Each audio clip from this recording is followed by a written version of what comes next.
aí, pessoal, beleza?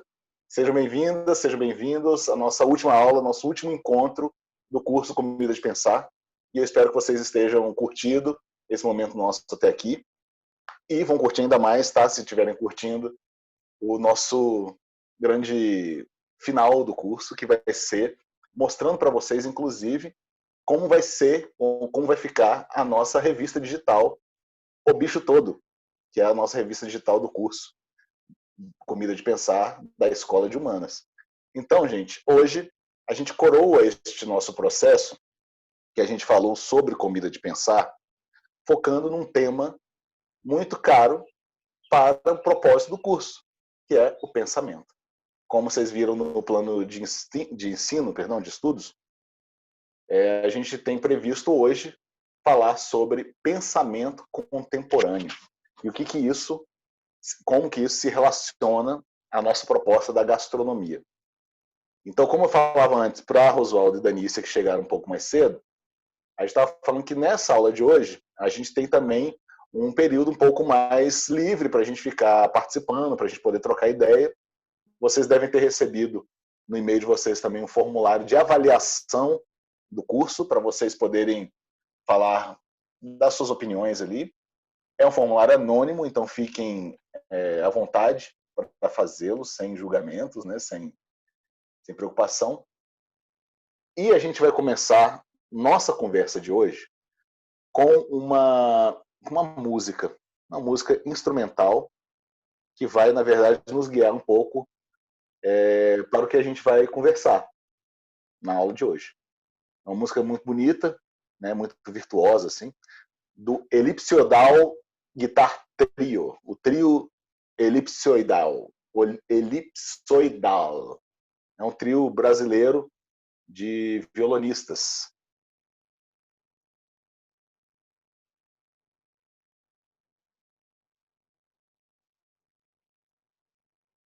Pronto. É um trio brasileiro de violonistas e a gente vai compartilhar com vocês agora. Se você está assistindo a aula gravada, olha aí na descrição do vídeo que tem o link para esse vídeo com a música.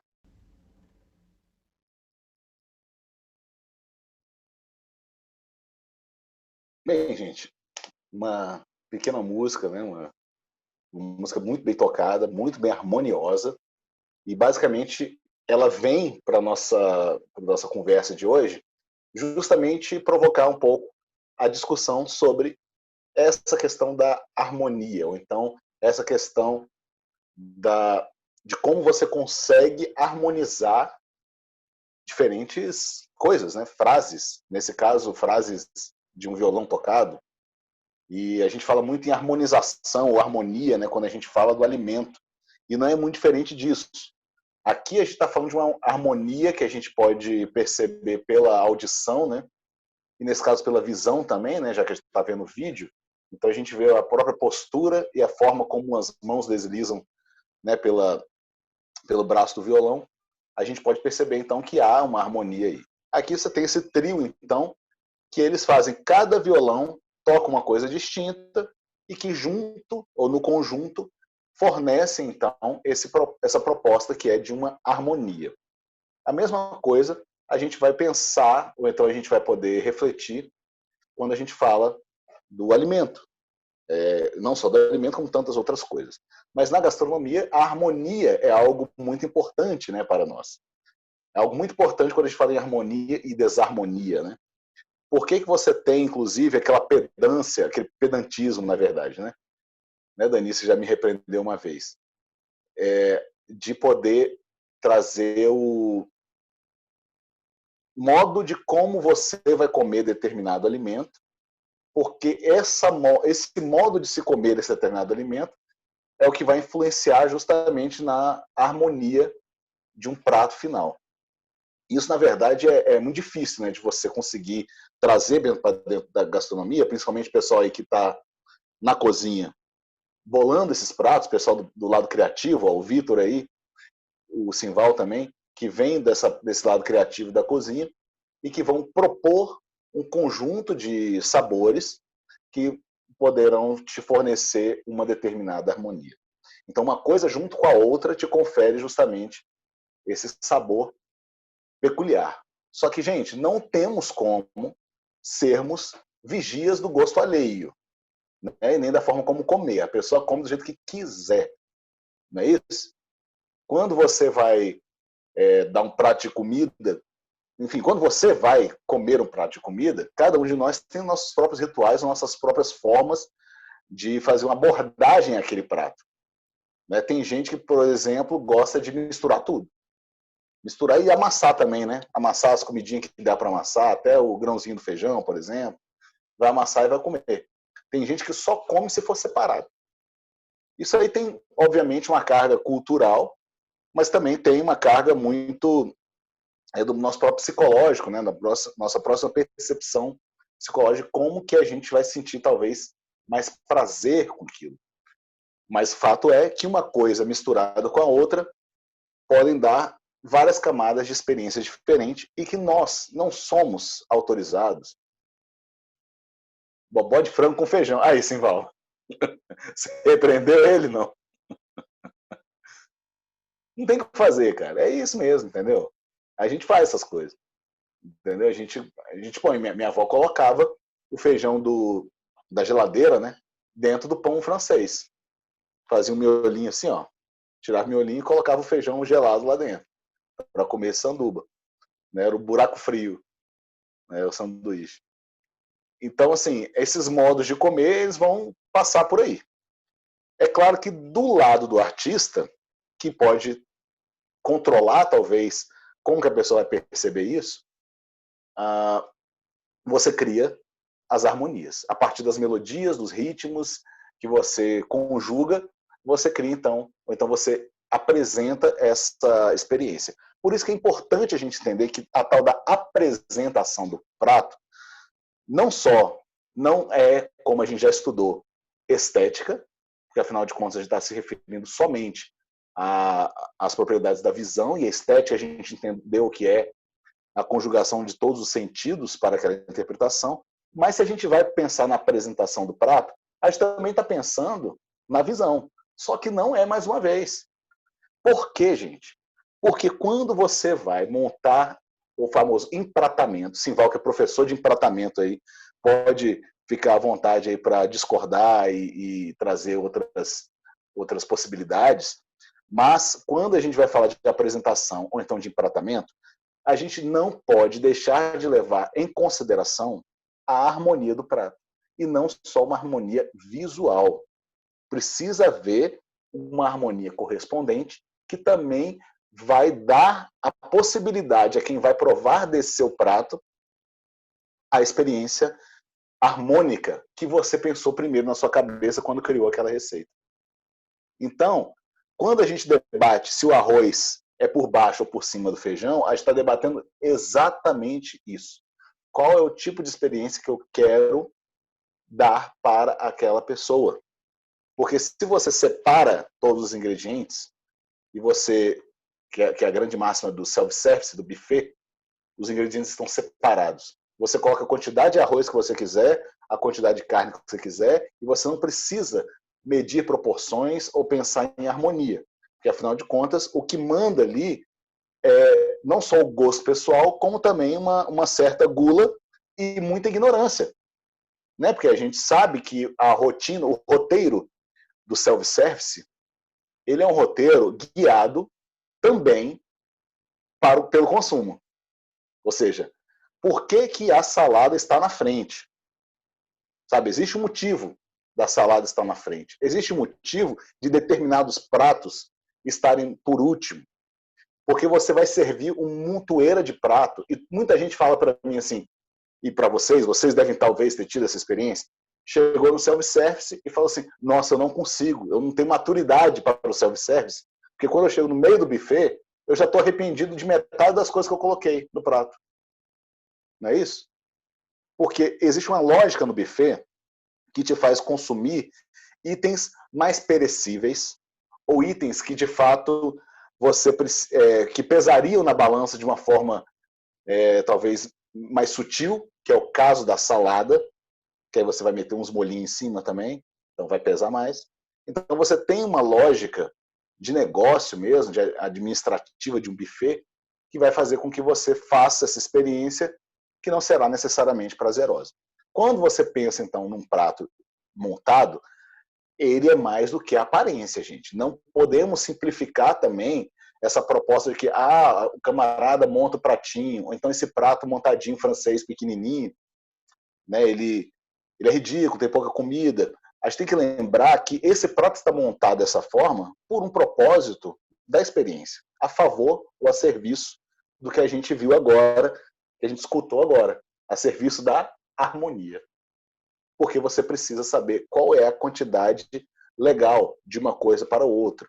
E é claro que a gourmetização, e mais do que isso, a tal da comida pornográfica que a gente falou, a food porn, tem como objetivo criar justamente um excesso que vai prejudicar toda a harmonia em favor do puro hedonismo alimentar. Né? Quando o pessoal fala assim, calda de chocolate nunca é demais. Bem, se você está pensando em comer uma determinada torta, então e você vai colocar demais a calda de chocolate, então não importa a torta que está por baixo. Né? Então, isso é o momento em que a gente começa a pensar um pouco o que está por trás dessas estruturas de montagem ou então de criação de um prato ou de um cardápio. Beleza? E aí eu queria mostrar para vocês, só para poder exemplificar, e depois eu vou abrir para perguntas, ou então interações, talvez vocês tenham. Só a gente vê um trecho desse... Vocês já devem até ter visto, não sei, quem curte ver videozinhos sobre sushi, como fazer, como comer e tal. O pessoal do Monkeys fez ou Munchies, não sei como é que fala, fez um vídeo com um chefe estrelado de Tóquio, ensinando uma pessoa leiga a como comer sushi. Vamos ver? E se você está vendo gravado, clica aí na descrição do vídeo que você vai direto lá para aquele videozinho. Beleza? E aí, pessoal? Não sei se vocês já tinham visto esse vídeo, é um vídeo muito popular na internet. Mas você tem, então, uma lição de como comer sushi. Então, para além do ranço que talvez a gente possa ter com a chamada alta gastronomia, de que fala assim, você tem que comer desse jeito, a gente tem que entender que, de fato, existe um processo pedagógico para você comer de um modo que você possa extrair o melhor daquilo, ou daquela experiência. Então, basicamente, a gente pode, sim, autorizar, ou então é importante, né, que a gente autorize o conhecimento. E o que a gente vai perguntar daqui a pouco é sobre o que é esse conhecimento. Digam, vocês têm alguma nota para dar, algum comentário para fazer? Me contem aí.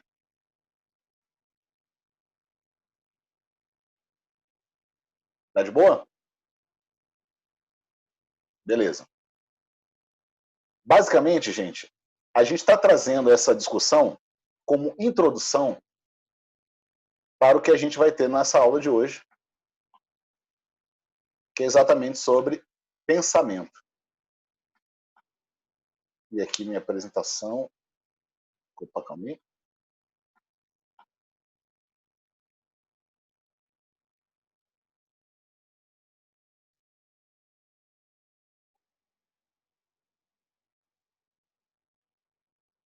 Pensamento contemporâneo.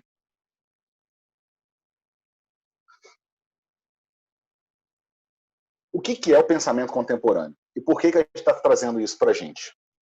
Primeiro, porque a ideia de pensamento é uma ideia muito simples e básica de nós, né? O que nos diferencia dos animais. Não existiria comensalidade ou não existiria essa ruptura entre a forma como a gente se alimenta e os animais se alimentam se não fosse pelo pensamento. Justamente o que nos faz ser animais racionais.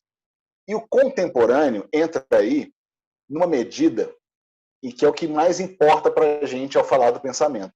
Para a gente vale a pena ou é importante compreender o pensamento nessa esfera do contemporâneo. O contemporâneo, aqui a gente não está situando ele no nosso tempo como se fosse da era contemporânea, né? Porque afinal de contas a gente já passou da tal da era contemporânea, já estamos na pós-moderna, pós-modernidade, uma coisa assim. mas a gente não vai debater esses dilemas, né, etimológicos. Assim. A gente vai pensar muito mais o contemporâneo, entendendo como o atual, o momento nosso e a nossa forma de pensar de hoje. Para isso, a gente separou dois momentos. Não separamos, na verdade, a gente disponibiliza duas possibilidades, né, que vão nos ajudar a compreender o pensamento. São elas permanência e reflexão. O que seria permanência? Permanência é nosso estado de constância, de aderência, né? Ou seja, de continuidade, da gente conseguir firmar alguma coisa, firmar pensamento. É a proposta de permanência. E o reflexão é justamente isso aqui que a gente chama de concentração do espírito sobre si. É justamente você lançar perguntas e poder tentar extrair ideias, sentimentos, pensamentos, obviamente, a partir de um autoexame, digamos assim. E sobre permanência e reflexão é o que a gente vai poder conversar sobre a aula de hoje. A partir justamente desses videozinhos que a gente viu do fazer sushi, entendendo que o fazer sushi está para além do ofício. E é aqui que a gente coloca a problemática da aula de hoje. Por que a gente está separando permanência e reflexão? Que não estão aqui, na verdade, separadas. Eu coloquei separado só para a gente poder entender uma coisa e outra. Mas, principalmente, a gente está colocando aqui, por conta de uma ideia ou de uma proposta contemporânea errônea, que talvez possa ter sido culpa dos métodos cartesianos nos quais nossa sociedade se formou, né? Nossa sociedade ocidental, principalmente, se formou, mas a oriental também, né? A seu modo. Então, criamos métodos que moldaram o nosso pensamento. E o nosso pensamento acabou sendo dividido entre permanência e reflexão. Basicamente, essa diferença ela é o que está por trás do embate que a gente tem acerca de teoria e prática. Sabe quando você tem esse mito de que teoria e prática andam juntas? Slogan aí do IESB, inclusive, onde trabalhei. Mas essa foi uma ideia contemporânea muito forte, entendendo que o lugar da universidade, por exemplo, seria um lugar muito teórico e que a universidade precisaria preparar melhor as pessoas para o mercado de trabalho. E com isso, então, você precisaria associar a teoria à prática. Nas faculdades, nas aulas de gastronomia, que ou se vocês não fizeram, vocês podem ter uma ideia a partir dos próprios lugares que vocês frequentaram em termos de universidade, de que a teoria e a prática elas também andariam juntas. Sendo que é um grande mito a separação qualquer de teoria e de prática. Porque não existe, jamais existiu essa separação do ponto de vista prático. Só na teoria, entendeu? Basicamente, dizendo isso, basicamente porque qual é o limite da prática e qual é o limite da teoria? Em vez de se pensar teoria e prática, se a gente for pensar em permanência e reflexão, a gente consegue chegar em outros lugares.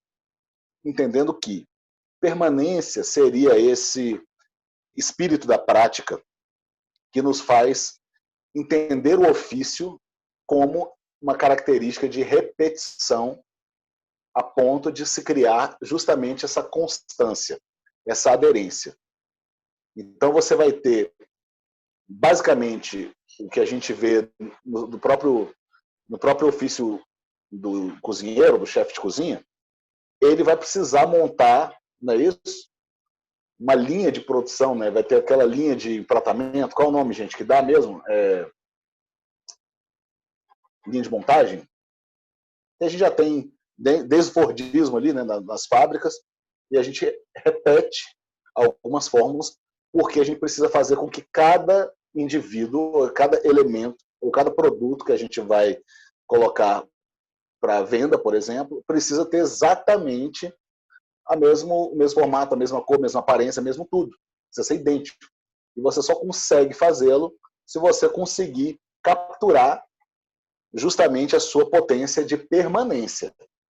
É assim que a gente consegue ter esses modelos que são replicáveis.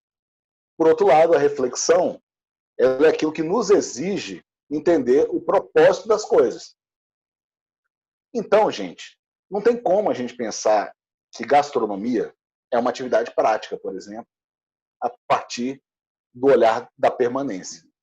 Por mais que você tenha uma linha de montagem ali, vários pratos que você vai ter que dar o pinguinho de ornamento, de molho, ou então colocar uma folhinha de guarnição em cima, em cada um desses pratos, por mais que você queira pensar que isso foi feito apenas, ou foi um ganho apenas do utilitarismo prático ou da sua prática elevada, uma vez que você fez isso tantas vezes, repetiu tanto, e já criou uma certa aderência para fazer isso de uma forma fácil, automática, ele não é nada sem a reflexão que está por trás. E essa reflexão, ela muitas vezes é relegada a um segundo plano em favor justamente do efeito prático de permanência. E isso é o grande problema desse pensamento da contemporaneidade. É a separação abrupta e talvez pouco reflexiva entre ofício e arte, por exemplo. Então, para vocês terem um exemplo sobre o que a gente está falando sobre permanência e reflexão, é trazer, por exemplo, isso aqui, ó, o entendimento do qual é o lugar do ofício. Qual o lugar do ofício? O que é um ofício? Sempre quando a gente fala, a gastronomia é um ofício, então a gente está reduzindo a proposta da gastronomia justamente ao efeito de permanência que a gente estava falando. Ou seja, ao efeito repetitivo, justamente ao modo de falar que vai gerar continuidade e vai criar aderência e vai te permitir alcançar um efeito, digamos, de perfeição a partir do saber fazer. Ou seja, quando a gente se refere ao ofício, a gente está tirando a reflexão. E gastronomia não pode ser um ofício, uma vez que sem reflexão não existe a gastronomia. Existe apenas o ofício. Mas aí a problemática é ainda maior. Sabe por quê, gente? Queria mostrar para vocês aqui um pequeno vídeo que vocês já devem conhecer assim de memória afetiva ou não de memória afetiva, né? Mas é uma pequena cena de um filme chamado Karate Kid. Aliás, o Karate Kid teve agora um remake bem curioso, como série agora na Netflix, chamado Cobra Kai, que é justamente a narrativa do Karate Kid, tantos anos depois, vistas agora pelo olhar de um outro protagonista, que é o menino que era o vilão do filme anterior. Mas a gente não vai falar sobre isso, não. A gente vai só mostrar essa cena, que é uma cena bem icônica do filme Karate Kid original. Se você está assistindo a gravação, clica aí na descrição do vídeo, no linkzinho que tem lá o senhor Miyagi ensinando Daniel San. Bem, pessoal, uma cena super clássica, né? Vocês já devem ter visto, né, em algum momento da vida. Mas, basicamente, você tem ali justamente o efeito de repetição ou de perseverança que leva você a completar um ofício. Só que essa cena ela mostra uma coisa mais interessante ainda, que vai ser chamada, inclusive, de sorte principiante pelo Sr. Miyagi, porque, afinal de contas, ele deu uma lição enorme, falando assim, olha, o homem que consegue, ou a mulher também consegue, né? A gente está atualizando aqui para o nosso tempo, pegar uma mosca usando um hashi, consegue fazer tudo. E aí, de repente, o aluno dele, que nem saber usar o hashi há tanto tempo como ele sabia, pega de uma vez só, então nas primeiras tentativas, essa mosca, o que vai ser chamado de sorte principiante. Então, a proposta de um ofício, levado a cabo só como ofício, é isso, de um efeito de permanência por si só. Algum momento, você vai conseguir atingir aquele nível. Só que não é um nível que a gente chama de perfeição. Primeiro, porque a perfeição ela é algo que pode ser inatingível, né? É algo que também pode ser também questionado, né? O que seria a perfeição? De todo modo, é fazer um círculo redondo, perfeitamente redondo, na perfeição. A medida da prática vai te dar esse círculo redondo à medida que você estiver treinando e tentando. A questão, quando a gente coloca a gastronomia como ofício, portanto, é você reduzir a gastronomia a essa esfera. Se a gente reduz a gastronomia à esfera do ofício, a gente vai ter essa abertura para questionar a própria gastronomia a partir do efeito da sorte do principiante. Então, você pode ser a melhor pessoa para fazer aquele prato, então ornar algum determinado bolo, né, com uma confeitaria, e de repente chega alguém que com muita perseverança consegue fazer algo que é melhor do que o seu, ou perfeito para os nossos parâmetros. O que, na verdade, é um grande engano. Porque se a gente for reduzir a isso, então a gente tem que pensar no ofício como algo que não precisa de pensamento. Porque, afinal de contas, ofício por ofício, as formigas desempenham. Você já viram a casa de João de Barro? Não é isso? Os ninhos de passarinho que rolam por aí são coisas que são, tecnicamente, da natureza, teoricamente, perfeitas. E são ofícios. São coisas que você aprende fazendo, então aprende pelo instinto, pela natureza.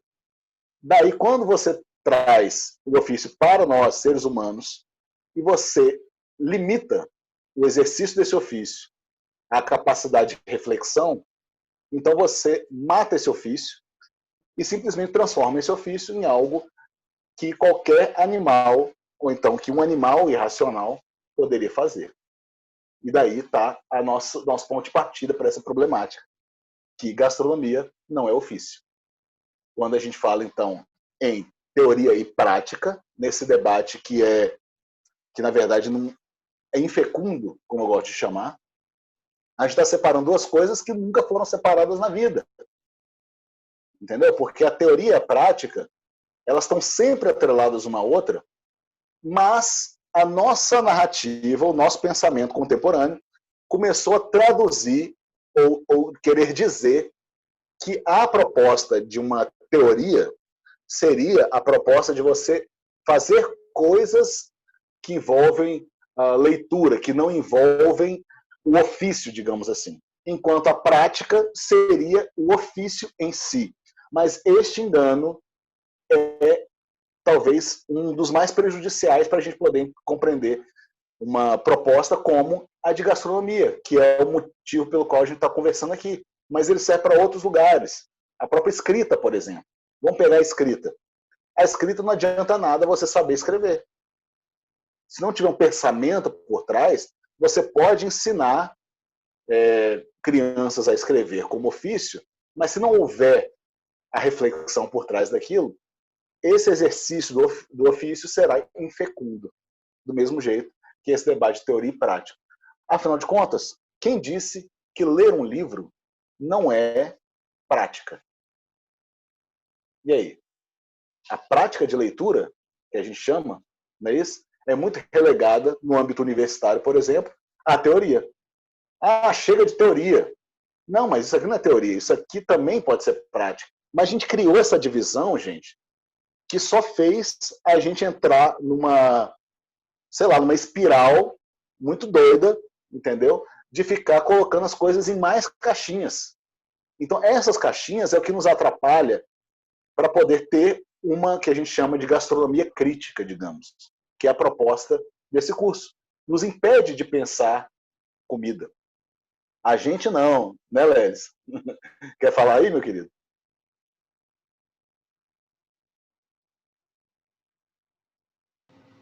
Não, na verdade, quem criou essa divisão toda foi o meio acadêmico mesmo. Assim. Eu acho que o meio acadêmico, às vezes, ele extrapola um pouquinho o limite da sei lá, talvez da sociabilização da informação, vamos pensar assim. Fica hierarquizando demais, criando uma série de obstáculos. A leitura, sim, você está certíssimo. A leitura é um exercício de prática que leva a um exercício de escrita, enfim, e assim sucessivamente. Perfeito, perfeito. Quando a gente fala de academia também, é bom entender que essa tradição acadêmica, na verdade, que a gente falou no início da aula, é justamente esse espírito cartesiano que vem nos assombrar para o resto da vida, para a nossa era contemporânea. Então, esse é o grande problema do pensamento contemporâneo, que o nosso pensamento contemporâneo ele é muito arcaico. E por isso que a gente precisa propor um pensamento de fato contemporâneo, para a gente enfrentar essa questão que a gente está conversando hoje. E para isso, gente, eu queria trazer para vocês algumas propostas de pensamento, só para a gente poder conseguir dar uma olhada meio geral sobre o que seriam esses pensamentos. Eu dividi em 3, mas a gente pode dividir em vários. Essa divisão, gente, não é uma divisão compartimentada, tá? Por favor. É uma divisão apenas didática para um fim da nossa explanação da aula. Tá? Então, essas três separações que eu coloquei aqui, essas caixinhas, elas são mais para a gente entender grandes, digamos, divisões que podem estar contribuindo ou que precisam contribuir, na verdade, ou se articular para a gente poder compreender a complexidade do pensamento contemporâneo.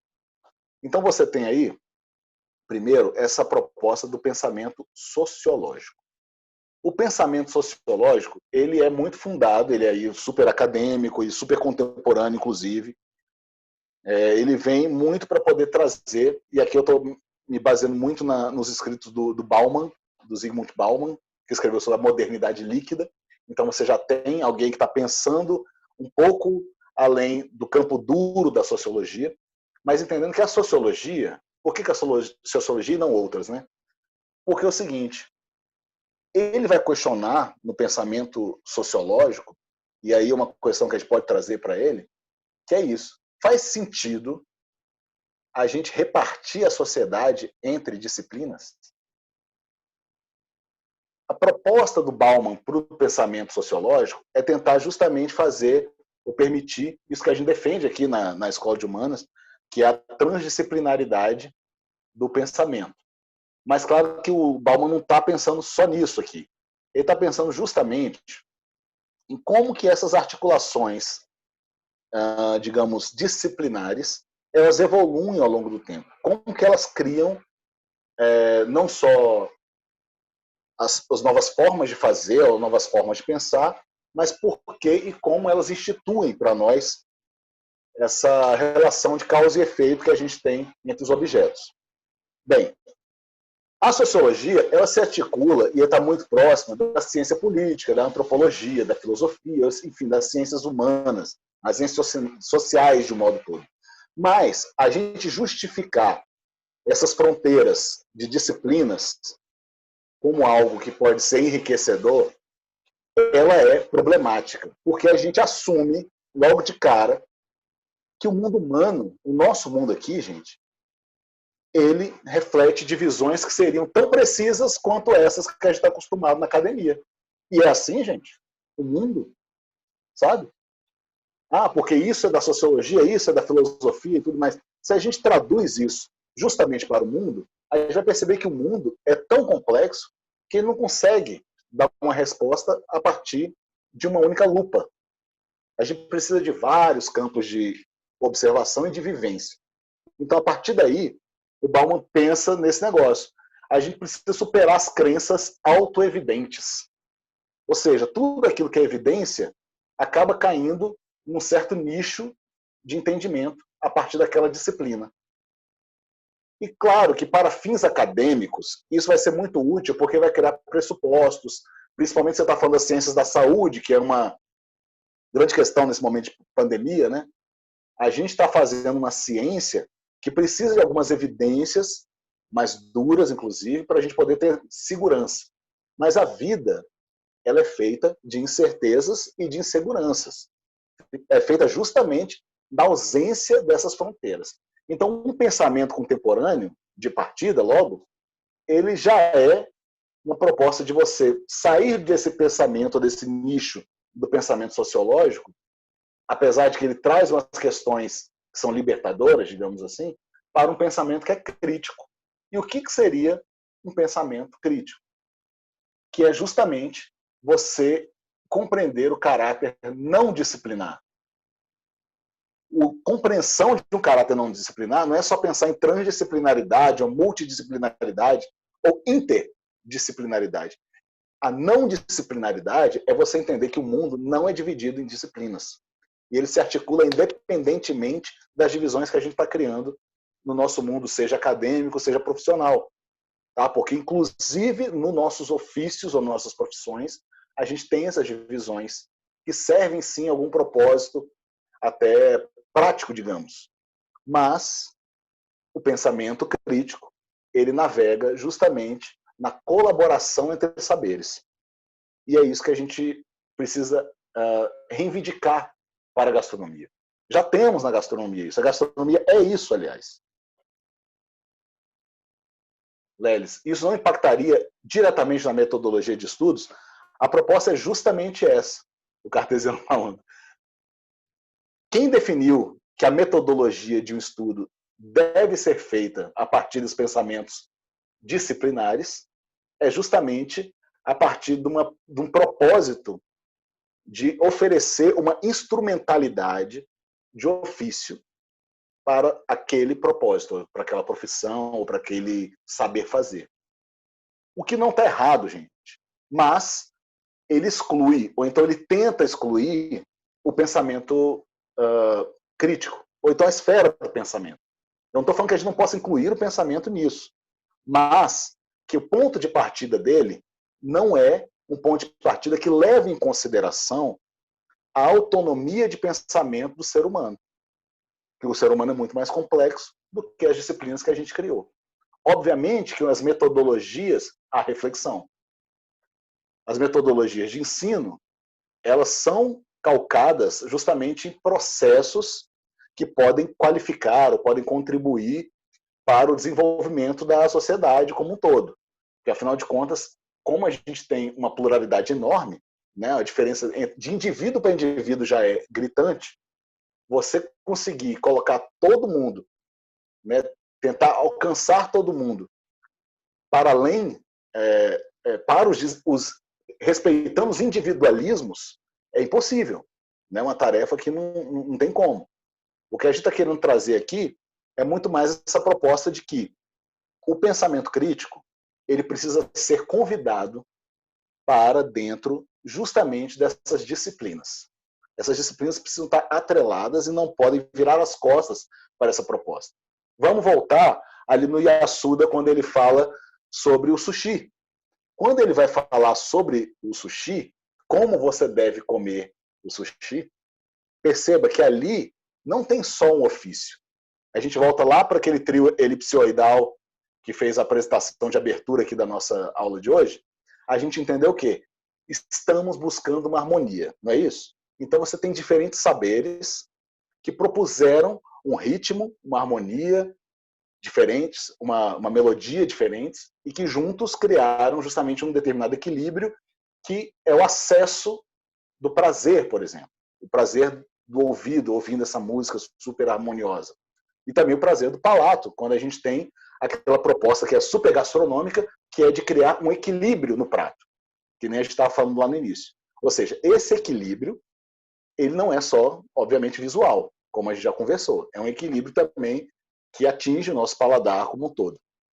Quando o Yasuda vai ensinar ao leigo a comer o sushi, veja, muitas vezes quando a gente pensa muito na proposta de saber fazer sushi, e aí você tem essa prática que é milenar, que nem as nossas práticas milenares também do norte do Brasil, por exemplo, que você faz daquele jeito, e você aperfeiçoa, e você tenta, e aí o Itamae, que é o sushi man, digamos, vai falar assim, eu levei 45 anos para fazer esse sushi à perfeição. Só que não foi 45 anos de repetição. Porque se você for resumir esses 45 anos à repetição, você exclui a única coisa que de fato importa para isso, que é justamente esse equilíbrio, essa harmonia que só nós, a partir de um pensamento, conseguimos colocar. Então, quando você pensa na música, por exemplo, o violonista, Se ele treinar, se ele todo dia tocar 2 horas, tem esse grande mito que fala, se você todo dia ensaiar 8 horas, você vai conseguir tocar tão bem como qualquer outro violonista. Você pode até conseguir executar perfeitamente bem cada uma daquelas notas, mas e todo o campo por trás da esfera de pensamento que te permite criar, que te permite, inclusive, colocar uma... Rapidinho que eu estou lendo um comentário. Legal, já entro aí. Todo um pensamento que permite, inclusive, criar essas melodias, ou, inclusive, desrespeitar algumas melodias ou algumas propostas dadas, algumas técnicas, né, dadas como exatas ou certeiras, ou o único jeito de se fazer. E se a gente transpõe esse lugar por meio do pensamento crítico, é capaz de a gente criar uma coisa ainda melhor, não é isso?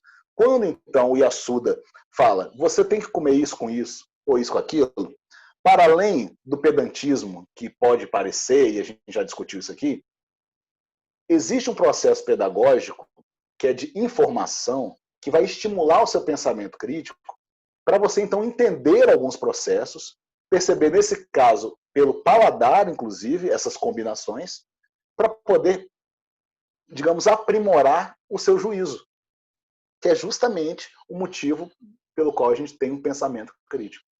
Então, gente, essa arte do sushi, ele não se resume ao ofício de ficar repetindo por 45 anos fazendo aquele negocinho. Ele provavelmente aprendeu a manha de fazer aquele negócio em 5 dias. Não é isso?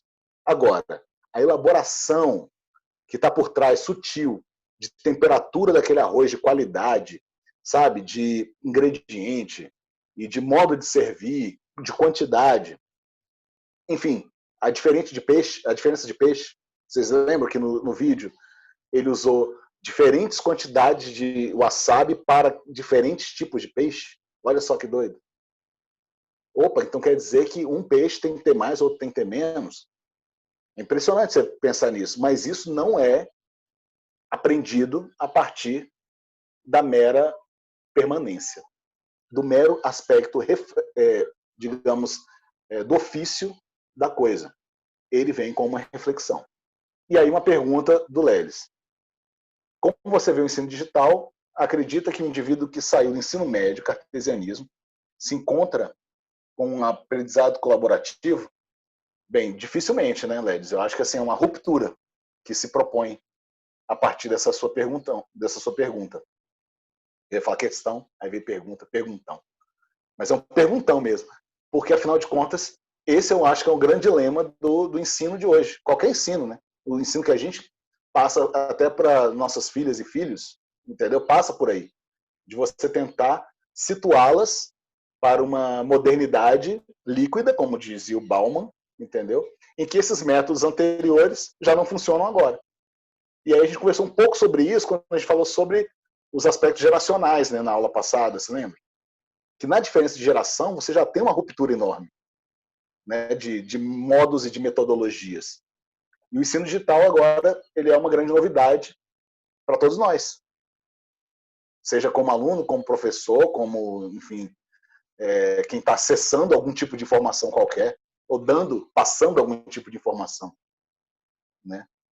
E o Vitor quer dizer aqui, falar alguma outra coisa. Mas é só a repetição que ajuda a criticar essa busca da qualidade. Não entendi, Vitor. Explica melhor aí pra gente. É que para ele chegar no ponto do arroz, na quantidade do peixe, na quantidade de wasabi que ele vai colocar no sushi, ele precisou repetir durante 40 anos isso, para ele poder comer o sushi e entender a quantidade que ele precisa fazer. Eu acho sim que a repetição é muito importante para poder você ter a crítica por trás. Porque é só na repetição que você vai, né, a repetição que você vai modificando tudo, sempre um pouquinho no final, né? E aí você experimenta. E aí você repete de novo, repete o processo não deu certo, e você repete de novo, e repete. E aí a repetição que vai te dar essa percepção crítica se o que você está fazendo ou não está certo. Eu imagino isso, eu vejo isso muito em relação aos japoneses, em relação à comida deles, E vejo muito isso no percurso que eu tive, que para poder ter a liberdade de criar pratos ou de conseguir repetir pratos de outros chefes, eu preciso de um conhecimento técnico que só vem através da repetição. Então, Vitor, o que eu quero dizer é exatamente isso, mas meio que ao contrário. Que é o seguinte, quando você traz o fato de se pensar na repetição, você até falou assim, ele só consegue chegar nesses 45 anos repetindo, provando e ajustando. Veja, não é só repetição. Sem esse ajuste, sem essa prova, ou sem adquirir este conhecimento, é isso que a gente está falando. O ofício, ou então a repetição, não serve para nada. A repetição ela só é fecunda, estou usando muito essa palavra hoje, né? Ela só é fecunda se ela vier justamente com o pensamento. Ou seja, a repetição por si, e a crítica é basicamente essa que a gente está colocando, de que a pessoa pensa assim, não, se eu ficar tentando fazer aquilo daquele mesmo jeito para sempre, em 8 anos eu vou ser um expert em fazer aquilo daquele jeito. Sendo que o grande objetivo do nosso aprendizado, de saber fazer alguma coisa, não é só a repetição, porque a repetição uma máquina faz e acabou. É justamente isso que o Vitor colocou, e aí eu concordo plenamente contigo, que é justamente esse lugarzinho que às vezes a gente passa batido, quando a gente fala assim, gastronomia é repetição. Só que, a gente esqueceu desse pequeno filete que tem aqui no meio, que depois da segunda repetição, você parou, refletiu e refez. Você repensou, ou você pensou, ou você adquiriu mais conhecimento, ou você sugou de algum lugar. Por isso que a repetição por si só, ela não é uma capacidade humana. A capacidade humana é a do pensamento, que faz com que a gente, por meio dos nossos polegares opositores, consigamos criar maravilhas, mas a partir da articulação justamente que vem com essa instância do pensamento. E essa instância do pensamento que a gente está querendo trazer, essa crítica deveria ser usada para a vida. Exatamente, Lelis, obrigado, é isso mesmo. É isso mesmo, é a vida. Aliás, é o grande spoiler da aula de hoje. Que é basicamente a aula de hoje, a gente entender que gastronomia, ela é só a vida mesmo. Não tem diferença. A gente colocou um nome para uma coisa que designa nossa relação com alguns aspectos da vida, que é a gastronomia.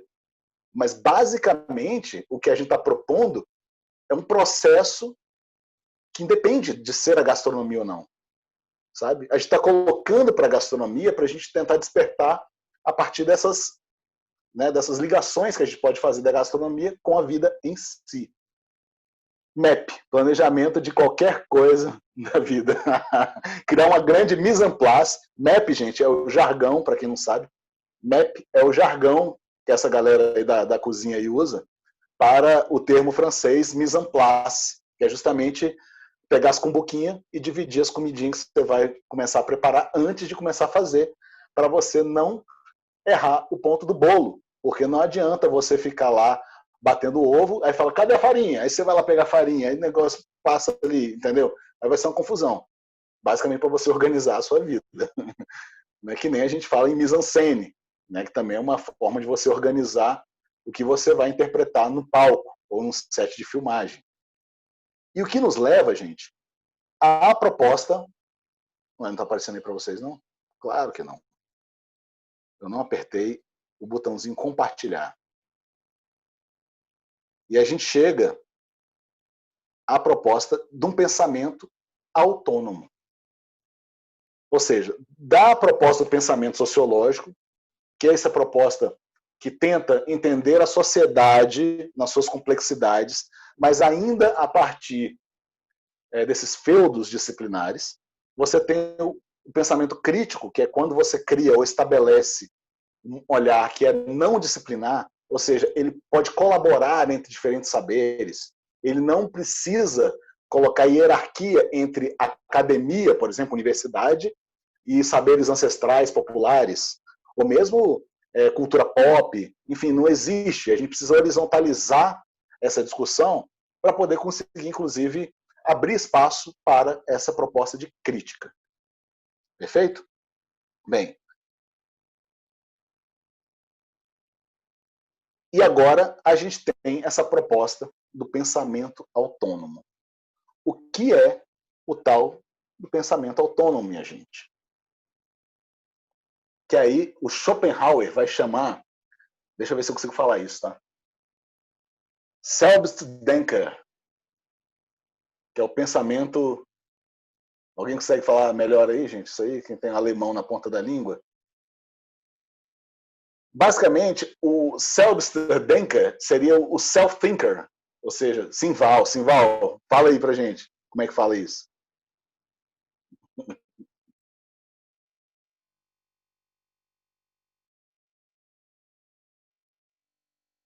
Não tá saindo som não, cara. Toda vez que tem um ST, é o som de X, né? Então deve ser Denker. Selbstdenker. Legal, obrigado.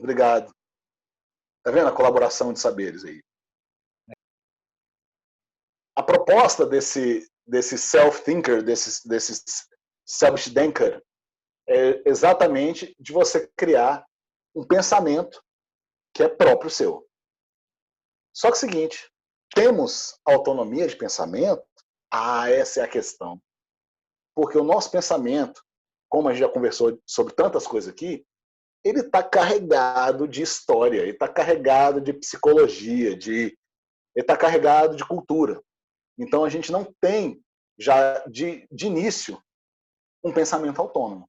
O nosso pensamento autônomo, ele é domesticado, já de princípio. A proposta, se a gente pegar aqui, eu estou usando muito o Schopenhauer para pensar nesse lance do pensamento autônomo, porque ele traz muito essa reflexão, sabe? Do Selbstdenker. Gostei agora de falar essa palavra com um xizinho, ficou bonito mesmo. Ele traz essa proposta justamente pensando numa tentativa de apontar um caminho para se criar uma identidade autônoma ao se pensar. Entende? A constituir um pensamento próprio. É você se contrapor, na verdade, a receber passivamente, tá, as contribuições do mundo que são colocadas como dadas. Então, é por isso que a gente tem, na nossa sociedade mesmo, na nossa sala de aula, desde sempre, né, do ensino médio, você tem educação libertadora. Obrigado, Simval. Já antecipou aí, em homenagem até Paulo Freire, né, que é um dos que traz essa proposta da educação libertadora, que é justamente o seguinte: você permitir a participação de conhecimentos ou a troca. Ao que nos foi negado muito, falando aqui de Brasil, por exemplo, e da nossa proposta educacional desde sempre, porque a gente veio numa proposta educacional que está aí até hoje, do tal do CUSP-GIS, que é justamente ele cria um ambiente hierárquico no qual você se sente oprimido para poder apresentar ideias que seriam próprias. Ou você pode se sentir um tolo de trazer uma ideia que pode parecer boba no seu desconhecimento. Então, o fato da gente poder, não poder, na verdade, ter a liberdade de falar as besteiras que a gente quer falar e criar, de fato, de uma forma colaborativa, né, a nossa educação, a gente tem tolhido o nosso pensamento ou a autonomia do nosso pensamento. E aí tem uma provocação muito legal do Schopenhauer que eu estou trazendo para vocês, apesar de eu ter separado essa afirmação para a aula que a gente vai dar, que eu vou dar do curso de escrita criativa da Escola de Humanas, mas que vai servir muito bem para esse propósito. Que eu falei assim, eita, acho que a gente pode trazer isso para a gastronomia. A pena é para o pensar, como a bengala é para o andar. Deu para sacar aí, gente? A pena, ou seja, a caneta, é para o pensar, o que a bengala é para o andar. Por que a gente está trazendo essa proposta da gente poder escrever alguns textos nossos próprios para coroar essa nossa jornada do Comida de Pensar? Porque a gente precisa dessa bengala nesse momento. que é a pena, a caneta. A caneta porque ela vai ajudar a gente a pensar. Então, a proposta de você usar a caneta é justamente entender ela como uma bengala. Ela vai te ajudar a aprender a andar. Só que o caminhar mais rápido é aquele sem bengala. Ou seja, o pensamento mais pleno, diria o Schopenhauer, o pensamento mais perfeito, digamos, ele vai por si próprio, sem pena. Ele não depende da caneta. Então, basicamente, a proposta de um pensamento autônomo é a gente assumir as nossas debilidades, tá? A partir do nosso pensamento, a gente reconhecer as nossas debilidades, a gente buscar essa instrumentalidade. Olha aí, Vitor, a instrumentalidade aparecendo mais uma vez. Ou seja, a repetição, o conhecimento muscular, digamos, né? Porque a inteligência muscular é importantíssima para a gente. A repetição nada mais é do que isso, né? Uma inteligência muscular que vai nos permitir, então, enfim, isso vale para tudo, vale para a gastronomia, vale para o esporte, né? Como que a galera, como que o Ronaldinho Gaúcho consegue acertar, sei lá, 11 vezes a trave de propósito, cobrando uma falta lá de longe? É a partir justamente do que a gente chama de memória muscular. Então, o pensamento ele vai seguir emancipado após a gente aprender a dispensar, depois de aprender a usar a caneta, a pena, e a gente poder dispensá-la e poder seguir, então, sem pena. Sem pena no sentido de sem caneta, tá, gente? Não é sem misericórdia, sem dó. No mercy. Não tem nada a ver com isso.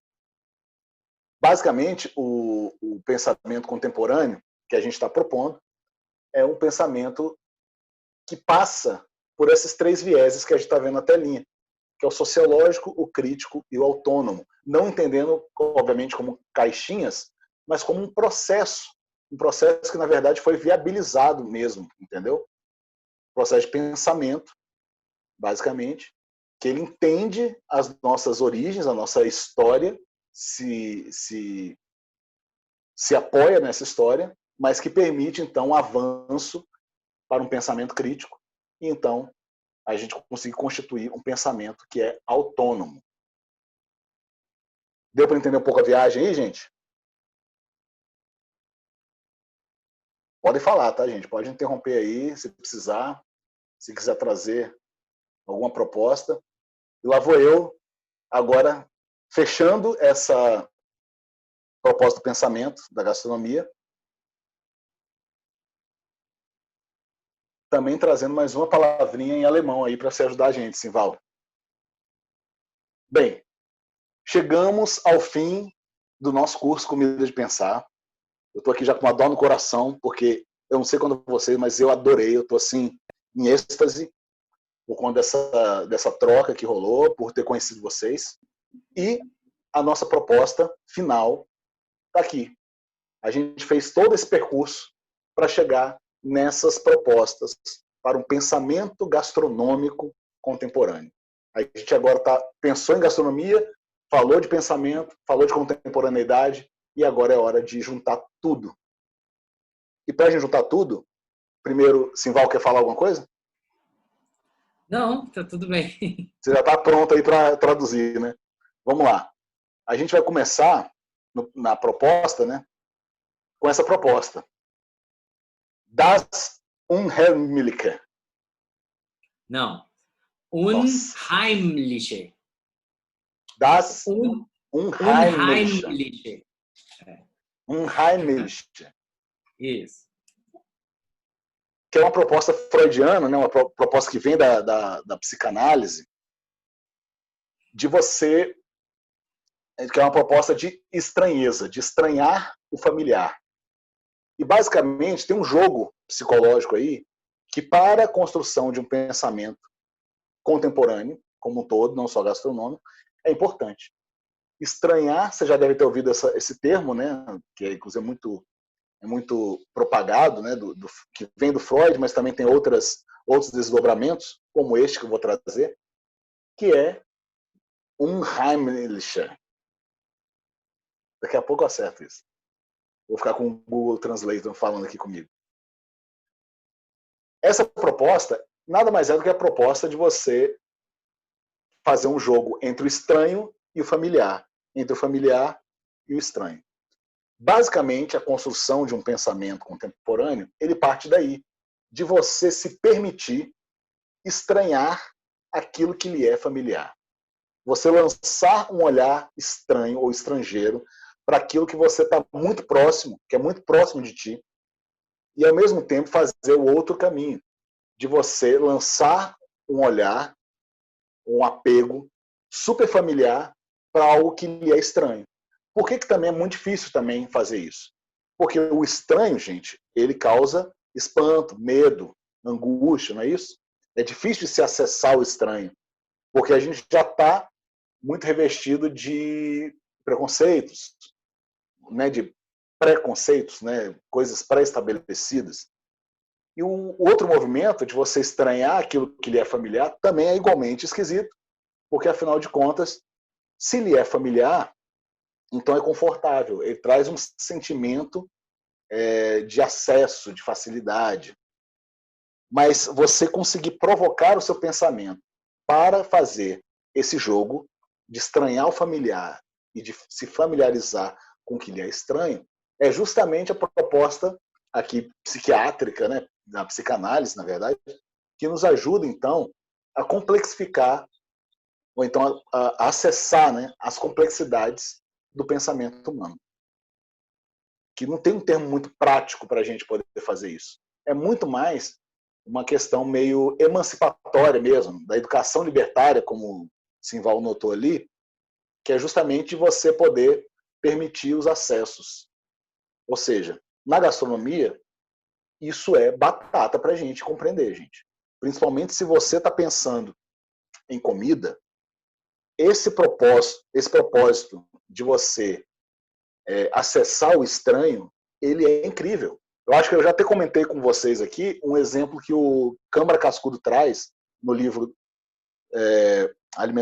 História da Alimentação no Brasil, que ele vai falar sobre a gordura de foca consumida pelos esquimós. E que um francês, não sei se é um amigo dele, alguém do relacionamento dele, foi experimentar essa gordura de foca e, ao vê-la, ao ficar sabendo o que era aquilo, gordura de foca fria, ainda tinha esse adendo, fria, revirou o estômago do cara. O francês ficou achando aquilo um nojo, criou um sentimento de repulsa. A partir do momento que ele se abre do estranhamento, para se familiarizar com esse ingrediente, ele conseguiu anotar, ou perceber, ou descrever a gordura de foca fria como uma das melhores, como algo, né, na altura das melhores manteigas francesas, que para ele era o que havia de familiar. Provavelmente o caminho oposto poderia ser muito parecido. E isso é o que acontece também com a gastronomia. Por isso que a gente, quando faz a gastronomia, a gente começa a se abrir e quebrar alguns preconceitos, né, que a gente tem com determinados alimentos, até por meio do conhecimento desses alimentos. Eu tinha, por exemplo, né, usando um exemplo pessoal bobo assim, eu tinha pavor por ervilha. Ervilha, para mim, me causava a maior das repulsas. Eu não conseguia encontrar uma ervilha dentro de uma empadinha, que já me revirava o estômago. Até eu descobri que eu estava comendo, que o meu problema, na verdade, era com ervilha de lata, que é um problema que persiste até hoje. Não suporto. A partir do momento que eu conheci a ervilha, e entendendo que a ervilha, né, vem dentro de um favozinho, sabe? E eu posso abrir aquilo ali e usar como se fosse um feijãozinho, e aquilo a gente coloca no vapor, então tem várias formas de fazer. Ela cria um novo universo de informação para mim que me permite acessá-lo. E com esse acesso, me permite gostar dessa coisa. Não estou falando que a gente vai gostar de tudo aquilo que é estranho e que a gente vai se abrir para isso. Mas isso acontece a partir do momento que você se abre. E não vai acontecer nunca se você se mantiver na toca. Perfeito? Outra proposta. E aqui eu estou falando algumas propostas, gente, meio gerais. Vocês podem colaborar com outras propostas também, porque esse é o objetivo da nossa conversa. a outra proposta diz muito sobre a nossa aula de hoje. Derrubar as fronteiras reais e imaginárias e as polarizações infecundas. Gente, eu estou com um negócio com essa palavra, né, hoje. Acho que é porque eu escrevi isso e fiquei com isso na cabeça. Mas essas fronteiras é justamente aquilo, e essas polarizações, é aquilo que faz com que a gente não consiga estabelecer ou avançar num pensamento autônomo. Se a gente fica preso naquilo que é bom ou ruim, e aí é onde vem minha crítica da crítica, que a gente falou também 2 aulas atrás, a crítica da crítica que eu faço é justamente porque quando a crítica se resume a falar que uma coisa é boa e outra coisa é ruim, ela aí mesmo já tolheu toda a sua capacidade de construir um pensamento. Porque, basicamente, se uma coisa é boa e outra coisa é ruim, você simplesmente fechou a barreira, a porta de entrada para a viagem, para a gente poder compreender esse universo. E por isso que é muito tolo a gente ficar preso, mais uma vez, voltando àquela aula, né, mas eu acho que é legal reforçar, a essa realidade que a gente tem hoje, né, essa cultura hoje, das estrelinhas, da crítica por estrelas. Falando, isso aqui é ótimo, isso aqui é péssimo, entendeu? Porque nada é ótimo, nada é péssimo, entendeu? Envolve um monte de fatores. Então, basicamente, se a gente se liberta dessa proposta de falar se uma coisa é boa ou ruim, e poder, então, entender o que tem por trás daquilo e os processos que trouxeram isso à vida, à existência, vai ser muito mais proveitoso e vai permitir que a gente tenha ou alcance esse pensamento autônomo que estamos propondo.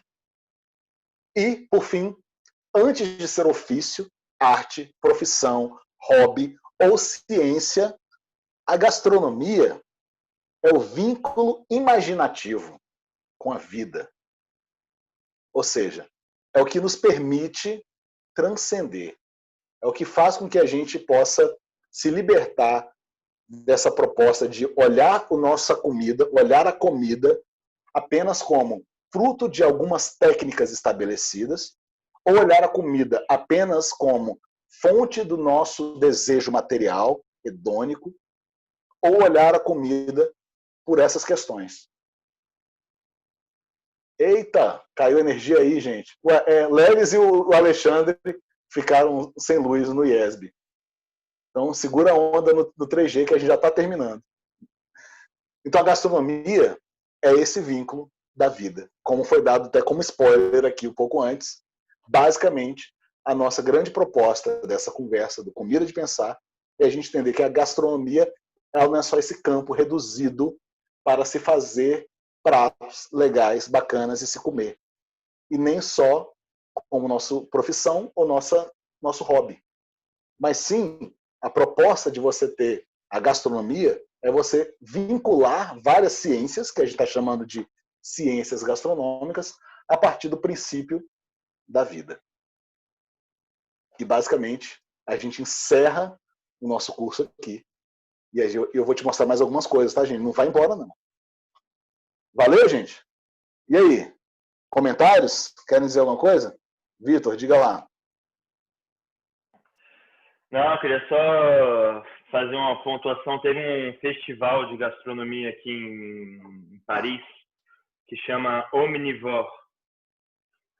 Do Claude Fischler, né? Baseado no Omnivore do Claude Fischler. E é um festival de cozinha, chama Festival de Cozinha, porque tem várias cenas e cada cena toca num ponto da gastronomia no modo, né, em relação ao mercado, né? Não só o modo de pensar, mas teve coisas sobre o modo de pensar que eu achei interessante em relação às coisas que eu vi na aula aqui com você, Guilherme. E Massa. é muito bonito, assim, teve uma cena que só falava da vida pessoal de cada chefe, não entrava na questão do restaurante, tocava no ponto, mas não era o principal, então era mais realmente o lado pessoal de cada chefe. Tinha outros que falavam realmente do futuro da gastronomia hoje, depois do Covid e tudo. Mas bem interessante, assim, e o ponto-chave onde todos os chefes, ou a maioria dos chefes que se apresentaram, Desculpa, vamos andar. Que todos os chefes que se apresentaram, o ponto hoje aqui é comida local, né? Só falam de comida local, não pode falar de comida local. Estão parando de fazer café em restaurante, estão parando de servir chocolate em restaurante. Isso é um ponto que eu acho até interessante, assim, um pouco drástico, mas ao mesmo tempo necessário. Mas é interessante, sim. Mas e do ponto social, se a gente for falar num ato de pensar, no ato de comer, pode ser social também, né?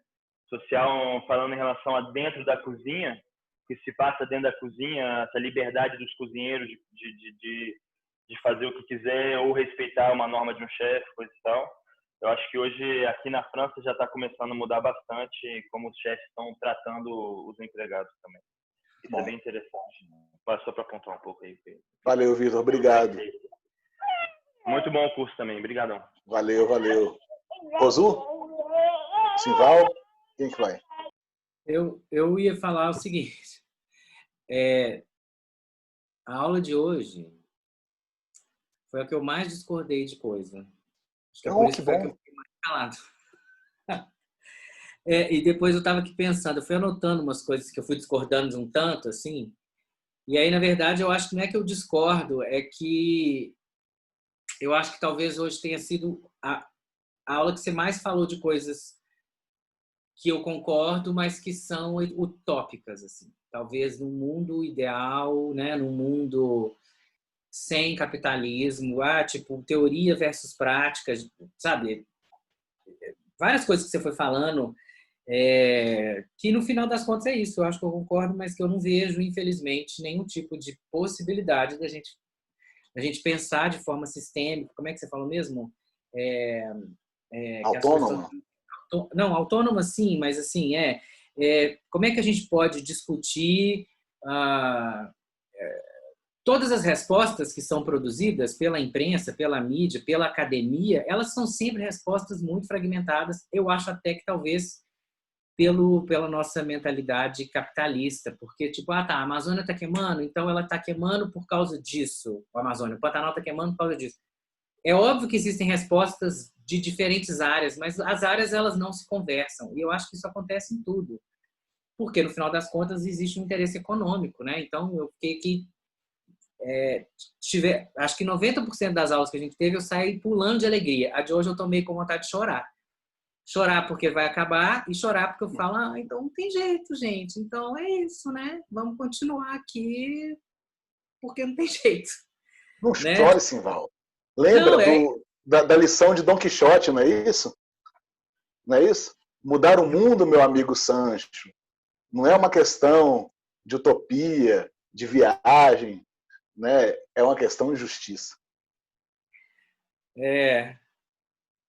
Eu vou ter que ficar igual o Daniel San agora, tipo, pinte o muro, limpe o assoalho, pinte o muro, para ver se eu consigo não dar uma piradinha, assim, né? Você falou por último negócio da vinculação da gastronomia. Enfim, é isso. Eu acho que foi. Mas sobre o curso, eu não tenho nem o que falar, né? Você já pode me dar aí um lugar na pirâmide do negócio, porque só que eu sei de gente que eu indiquei, deve ter uns 5 aí que vão para o próximo. Obrigado, Simval. Muito bom. Gente, eu queria mostrar um negócio para vocês muito massa, que é o que está coroando nosso processo, tá, gente? Quem conseguiu ou quem conseguir mandar um textinho, o textinho pode ser pequeno, galera. Pode só resumir essa ideia que vocês trouxeram do curso, né, pensando na gastronomia de uma forma autônoma, essa é a proposta, para a gente reunir na nossa revista digital. E aí, para vocês ficarem mais empolgados e mais empolgados, vou mostrar a boneca da revista para vocês, como que a revista, o bicho todo, primeira edição, primeiro volume, como que ela está ficando. E olha só que coisa linda, gente. Já tem aqui textos, entendeu? Do Rosualdo, que está aqui com a gente, da Danícia, que está com a gente, da Letícia e da Manu. Manu também está aí, né? Alguns textos estão incompletos ainda, mas isso não é um problema. A gente usou para fazer a boneca.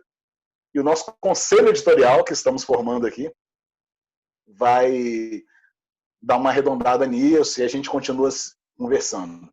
Bem, essa aí é a capa da revista, ó, que legal. O bicho todo. Comida de pensar. Não podia ter outro nome, entendeu? Então fica esse nome, Comida de Pensar. A ideia de colocar esse repolho foi justamente porque ele simboliza, né? Eu penso que simboliza muita cabeça, né? E essas tantas camadas e esses mistérios que o repolho guarda, né? E sem falar que aqui a gente tem um repolho inteiro, então é por isso. O bicho todo não quer dizer só o bicho, tá? Quer dizer tudo, o alimento todo. Né? A ideia, a filosofia do bicho todo, né? do Ferguson, é justamente que você podia comer do animal, né? Consumir o animal do rabo até o nariz, né? Mas isso vale também para as plantas, né? Podemos consumir das raízes até tudo, né? Suas frutas. Bem, pra gente, vamos dar uma passeada aqui dentro da revista, gente. Bem, aqui só a parte, né, com expediente. Aqui vai ser o editorialzinho que eu vou escrever para a galera. Aí aqui a gente já tem ó, os primeiros textos. Ó. A Letícia, olha que massa o texto da Letícia. Ela está falando sobre... Calma aí, que eu fugiu. Ela está falando sobre ervas e plantas. Do benzimento à mesa. Ela está fazendo uma pegada sobre a gastronomia holística. Então ela vai passar muito sobre essa gastronomia a partir do processo de benzimento. E aí você tem, do lado, Comida Sem Pensar, que é o texto da Danícia, um texto maravilhoso, super pessoal, tá aí. Pode ser também, gente, um texto mais pessoal, não tem problema. Simval, a ideia é que a gente possa finalizar a revista dentro de uma semana. Então, se vocês conseguirem mandar nesse prazo um textinho, finalizar que eu digo assim, né? Receber os textos, e a gente vai ler, aí devolve para vocês, para a gente dar uma arredondada. Os textos podem ser pequenos. Olha o tamanho desse texto, por exemplo. Comida Sem Pensar, da Danícia, foi um texto maior que ela fez, olha só. Que ela faz um texto super pessoal, a partir da experiência dela aqui, e falando sobre as memórias sergipanas. Aqui tem uma imagem do Cezanne, para dar uma ilustrada. Aqui você tem um texto da Manu. Ó. Por que pensar em comida? A Manu mandou esse texto. Manu, você pode mandar o texto final mesmo, tá? Porque ela mandou incompleto ainda, mas está muito legal o texto também. Mais uma vez, uma reflexão pessoal, de cunho pessoal, um testemunho, digamos. E aí você tem o Rosu, que fez a ode ao bode. Olha que linda. Do bode se aproveita até o berro, o ditado que ele usa. Então, o Rosualdo faz uma espécie de reportagem memorial, né, sobre os usos do bode, principalmente situando ali Paraíba. E é um textão, ó. Não tem problema ser também. Uma buchada não é nada demais. Margarida Vasconcelos, a Miss Paraíba, em 56, quando foi perguntada sobre sua relação com o Nordeste. E aí ele vai falar também sobre, né, a festa do bode rei, e também celebrando aí a buchada. Uma buchada fazendo e uma buchada pronta. Essa aqui é a boneca, tá, gente? Não está finalizada, não. E aqui tem espaço para vocês escreverem mais, tá? Não tem limites aqui de página. E é isso, nossa revista. Curtiram? Legal? A ideia é essa, gente. Vamos usar a nossa pena, vamos usar a caneta como essa muleta para nos ajudar no pensamento, no processo de pensamento. E daí, a gente abandona a caneta, que nem a gente abandona as bengalas para andar, a gente vai abandonar as canetas para pensar. Mas, por enquanto, vamos procurar o que nos ajuda. Beleza, pessoal? Eu acho que eu tinha mais uma coisa para mostrar ainda, não?